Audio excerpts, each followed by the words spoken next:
Hello students, hope you are all well. Okay, yesterday we started with the chapters cubes and cube roots. ठीक है, तो we are going to start with its first exercise. First part of the chapter is finding cube. Okay तो finding cube तो जैसे कि कल भी मैंने बताया था, आपको भी समझ में आ गया होगा। किसी भी नंबर को खुद से 3 बार मल्टीप्लाई कर दो तो आंसर क्यूब आ जाता है, कोई दिक्कत इसमें। ठीक है, जैसे कि if I want to find the cube of 3, तो what I am doing is 3 into 3 is 9, 9 into 3 is 27, तो आंसर इज 27। ठीक है, अब इसके एसोसिएटेड कुछ पैटर्न होते हैं, जैसे कि हमने स्क्वायर्स में पैटर्न्स पढ़े थे, उसी तरह के कुछ पैटर्न क्यूब्स में। ठीक है, तो हमको क्या है कि वो 2-3 पैटर्न चेकआउट करने, इसके बाद प्राइम फैक्टराइजेशन आएगा, फिर क्यूब रूट आएगा और फिर चैप्टर खत्म। ओके, तो first of all let's see those patterns. सबसे पहले मैंने आपके पास एक टेबल बना के यहाँ पे दिखाई है। ठीक है, अच्छा सबसे पहले सुन लो, उससे भी पहले कि भाई आपको कॉपी में क्या करना है, ये सबसे बड़ी प्रॉब्लम हो रखी है। आप लोग सीखते विखते तो कम हो, कॉपी में क्या करना है इस पर ज़्यादा ध्यान दे रहे हो। फिर भी चलो देखते तो हो, कॉपी में बता देता हूँ भाई मैं क्या करना है आपको।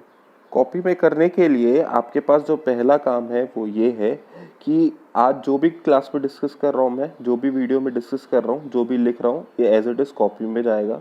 दूसरा, इसके अलावा I am sending you some questions, मैं 3 क्वेश्चन भेज रहा हूँ आपको, you have to do them in copy today. वो आज की आज आपको अपनी कॉपी में कंप्लीट करना है। ठीक है, अच्छा जी, क्लास में क्या डिस्कस कर रहे हैं? क्लास में मैं 3 चीजें डिस्कस करने वाला हूँ। Patterns relating two cube, cube से रिलेटेड कुछ पैटर्न्स डिस्कस करने वाला हूँ मैं आज आपसे। ठीक है, तो होपफुली वो आप आराम से तरीके से कॉपी में कर पाएंगे। अच्छा जी, तो will start with it. First pattern checkout करते हैं। तो फर्स्ट पैटर्न जैसे स्क्वायर में चेकआउट किया था कि 1 से लेके 9 के नंबर्स उठा लिए और उनका यूनिट डिजिट चेक कर रहे हैं। ठीक है, 1 से लेके 9 तक जितने भी नंबर्स हैं सबके क्यूब का यूनिट डिजिट। तो ये जो फर्स्ट रो है this is the number, second row is cube of those numbers.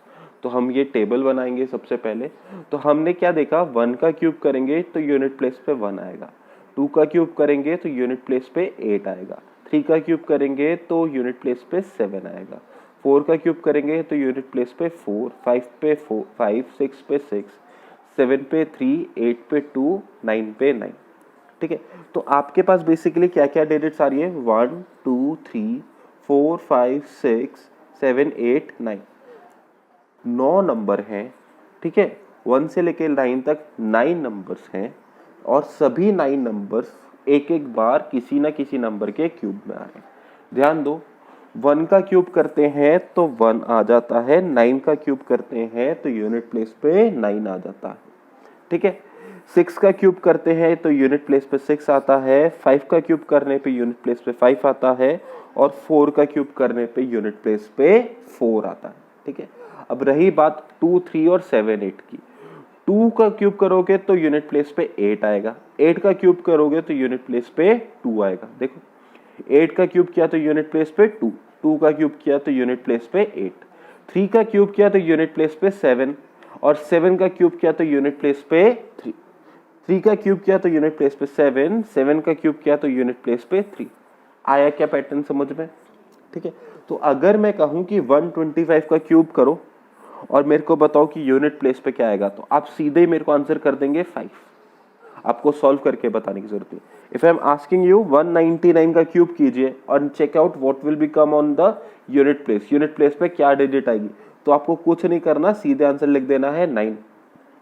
If I am saying कि 3 3 7 7 इसका क्यूब करो, क्यूब 3 3 7 7 इसका क्यूब करो and tell me the value of the digit on unit place. Unit place पे जो digit आए तो उसका वैल्यू निकालो। तो 7 लास्ट डिजिट है, यूनिट प्लेस पे 7 है, यूनिट प्लेस पे 7 है, इसका क्यूब करने पे यूनिट प्लेस पे 3 ही आएगा। आई क्या बात समझ में?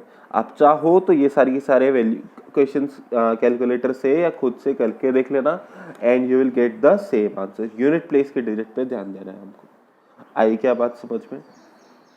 ठीक है, वापस सुन लीजिए, हमको क्या करना है, पहले तो ये याद करना है 1 का क्यूब पे यूनिट प्लेस पे 1 आता है, 2 का क्यूब पे यूनिट प्लेस पे 8 आता है, 3 का क्यूब पे यूनिट प्लेस पे 7 आता है, 4 का क्यूब पे यूनिट प्लेस पे 4 आता है, 5 का क्यूब पे यूनिट प्लेस पे 5 आता है, 6 का क्यूब पे यूनिट प्लेस पे 6 आता है, 7 का क्यूब 343 यूनिट प्लेस पे 3, 8 का क्यूब 512 यूनिट प्लेस पे 2, 7 क्यूब 729 यूनिट प्लेस पे 9। आई क्या बात समझ में? तो इस तरह से सबसे पहले हमको ये पैटर्न याद करना पड़ेगा, फिर हम डायरेक्टली बता सकते हैं। अब देखो मैं कहूँ 1 3 3 3 3, इसका क्यूब करके बताओ कि यूनिट प्लेस पे क्या आएगा, तो बहुत ही जल्दी आप आंसर बता सकते हो 7। ठीक है, आपको ज्यादा सोचना नहीं क्योंकि पैटर्न याद हो गया। आई क्या बात समझ में? ठीक है, इसके बाद will move on to next part of the chapter is that is representing cube of consecutive numbers. Representing cubes of consecutive number, दो कंसेक्यूटिव नंबर है। कंसेक्यूटिव नंबर कौन से होते हैं? एक के बाद एक वाले, जैसे कि 2 और 3, 5 और 4। तो क्या कर रहे हैं हम? Subtraction of to consecutive numbers, subtraction of cube of to consecutive numbers is 1 + 3 into both the numbers. Subtraction of, लिख लीजिएगा ये, ठीक है, इस टॉपिक के नीचे लिख लीजिएगा ये, subtraction of cube of to consecutive numbers, subtraction of cube of to consecutive numbers, subtraction of cube of two consecutive numbers is equal to 1 plus 1 ONE1 PLUS plus 3 into product of both the numbers, 3 into product of both the numbers. ठीक है, तो क्या है ये देखो, example लेके चलते हैं। 3 का क्यूब माइनस 2 का cube. Now 3 and 2 are two consecutive numbers, 3 and 2 are two consecutive numbers. तो आंसर क्या आएगा? 1 + 3 into, पहला ए की जगह क्या है? 3 और बी की जगह क्या है? 2। ठीक है, देखते हैं। 1 + 3 3 = 9, 9 2 = 18, तो आंसर क्या आया? 19 आया। चेकआउट करते हैं।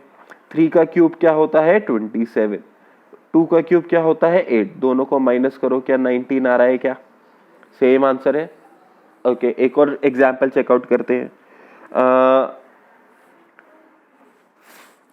6 का क्यूब माइनस 5 का क्यूब।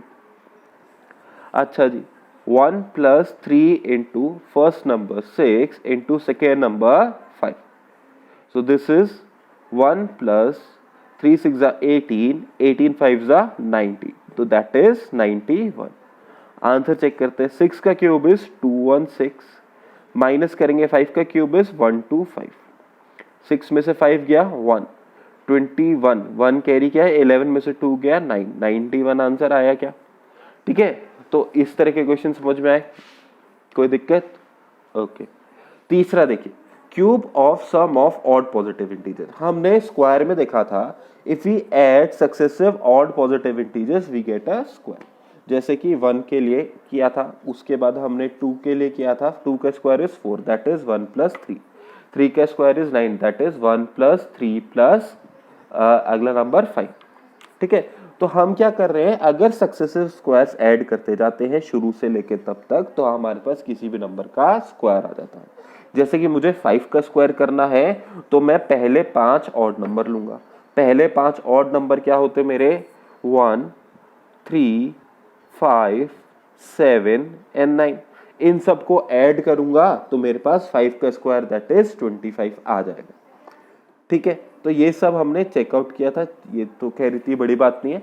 अब हम क्यूब के पास पे आ जाते हैं। क्यूब में थोड़ा सा कॉम्प्लिकेटेड हो जाता है काम। ठीक है, तो ये केवल क्वेश्चन पॉइंट ऑफ व्यू से कर रहे हैं हम बस करने के लिए कर रहे हैं क्योंकि टॉपिक कंप्लीट है। एज सच प्रैक्टिकल एप्लीकेशन इसकी बहुत कम है आपके लेवल पे। तो क्यूब के लिए क्या होता है? Again cube is sum of odd positive integers. Successive odd positive integers से क्यूब निकल सकते हैं। जैसे 1 का क्यूब कैसे निकला? 1। 2 का क्यूब निकालने के लिए 5, 2 का क्यूब क्या होता है? 8, तो 5 + 3 8। आई क्या बात समझ में? 2 ऑड नंबर, शुरू से लेके सारे ऑड नंबर नहीं, 2 ऑड नंबर ऐड किए। किसके बाद? 1 के बाद। 5 का अगला ऑड नंबर क्या होता है? 7, तो 7 के बाद 3 ऑड नंबर ऐड करो तो आएगा 3 का क्यूब। ठीक है। 3 के बाद क्या आता है 4, 4 का मतलब 11 के बाद 4 ऑड नंबर्स ऐड करो तो आपके पास आएगा 4 का क्यूब। 11 के बाद अगला ऑड नंबर इज 13, 15, 17, 19। 11 के बाद अगला ऑड नंबर ऐड किया तो इस तरह से आएगा। तो your answer will be 64, that is 4 cube. आई क्या बात समझ में? तो इसी तरह से मैं कहूं कि 5 का क्यूब निकालो तो 5 के क्यूब के लिए क्या करोगे आप, 19 के बाद 5 ऑड नंबर ऐड करोगे। 19 का अगला ऑड नंबर क्या होता है 21, उसके बाद 23, next is 25, next is 27, next is 29। If you add all these numbers you will get 125, that is 5 cube. Okay, 6 cube के लिए क्या करेंगे, 21 के बाद 6 ऑड नंबर्स, 29 के बाद 6 ऑड नंबर्स। ओके, इसी तरह से चलता रहता है। तो इस सब में बहुत ज्यादा कॉम्प्लिकेशंस तो है नहीं, सीधी सीधी सी चीजें हैं। आप एक बार देख लीजिए। बेस्ड ऑन दिस मैंने कुछ क्वेश्चंस दिए हैं, वो क्वेश्चन सॉल्व करने हैं। अच्छा जी, आप कोई भी एक क्वेश्चन सॉल्व कीजिए और उसके आंसर्स कमेंट बॉक्स पे लिख दीजिएगा, या फिर रहने दो, आप क्वेश्चन सॉल्व कर लो। अगर आपको आंसर चाहिए तो मैं आपको कल प्रोवाइड करा दूंगा। ठीक है, ओके, थैंक यू।